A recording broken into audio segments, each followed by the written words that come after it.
నీళ్ళు వేసేయండి చేయండి అని ప్రీవియస్ ప్రభుత్వం చేసినట్టు చేయలేము.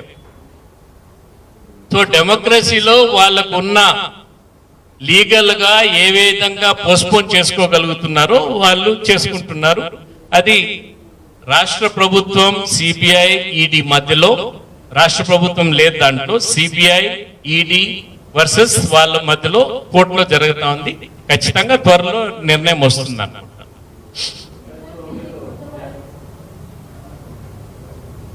ఏనమ్మా మీరు వణికీకరణ అంటే చాలు. ఇవన్నీ అథెనిసిటీ ఆఫ్ ద డిజీజ్ కూడా తెలియదు ఇప్పటి వరకు.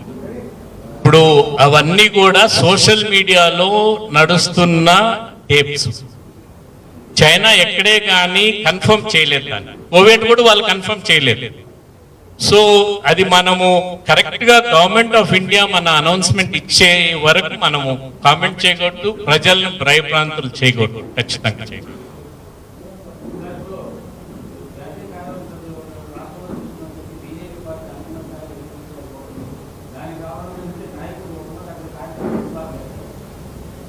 ఇప్పుడు ఇనుము ఉంటుంది, ఇనుము ఎంత వేడి చేసినా కూడా కరెక్ట్ హీట్ వచ్చినప్పుడే అది బెండ్ అవుతుందో లేకన్నా అంటే ఇది అవుతుంది.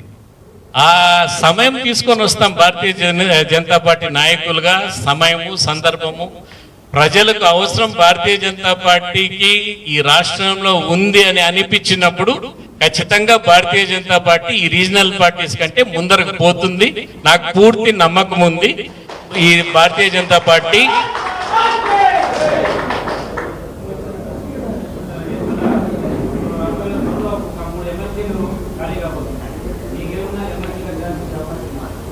నాకు ఎమ్మెల్సీలు ఎమ్మెల్యేలు నేను తీసుకుంటే దాంట్లో లేను.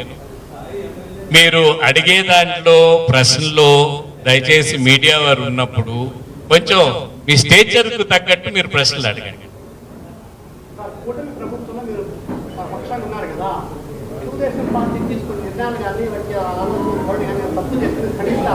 ఖచ్చితంగా ఖచ్చితంగా దాంట్లో ఎందుకంటే ప్రజలు వ్యతిరేకన పాలన నిర్ణయాలు వస్తే ఖచ్చితంగా సజెస్ట్ చేస్తాం. ఖండించేది వేరే, సజెస్ట్ చేసేది వేరే. చంద్రబాబు నాయుడు కలిసి నేను సజెస్ట్ చేశాను. నా జీవితంలో నేను చంద్రబాబు నాయుడు ఎప్పుడు కలిసలేదు. రాజకీయ వైరం ఉన్నా కూడా రాష్ట్ర ప్రజల మేలు కోసం, రాష్ట్ర ప్రజల్లో ఉన్న ఇబ్బందుల కోసం కృష్ణా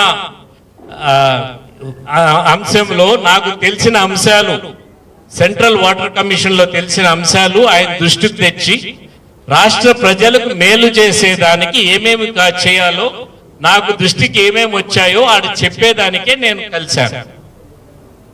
మీ మీడియా వాళ్ళు ఏమంటే అది రాసుకుంటా ఉంటారు.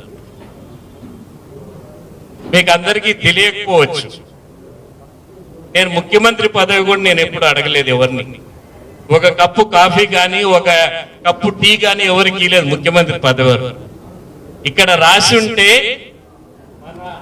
నుదుట రాసి ఉంటే దానంతగా పదవి వస్తుంది. పదవి కోసం రాజకీయాల్లో మనం దిగదారిన అవసరం లేదు. పదవి వచ్చినప్పుడు ప్రజలకు మేలు చేసేది ఎట్లా అనేది చూడాలి. ఎన్ని రోజులు ఎవరు పర్మనెంట్ కాదు. నువ్వు ఒక రాయి ఉంది, రాయి వేస్తావు, నువ్వు ఒక ఫర్లాంగ్ వేయగలుగుతావు పైకి, నేను 2 ఫర్లాంగ్లు వేయగలుగుతాను, ఆంజనేయ రెడ్డి గారు 3 ఫర్లాంగ్లు వేయగలుగుతారు. బట్ ఇంటికి రావాల్సిందే కదా. పదవు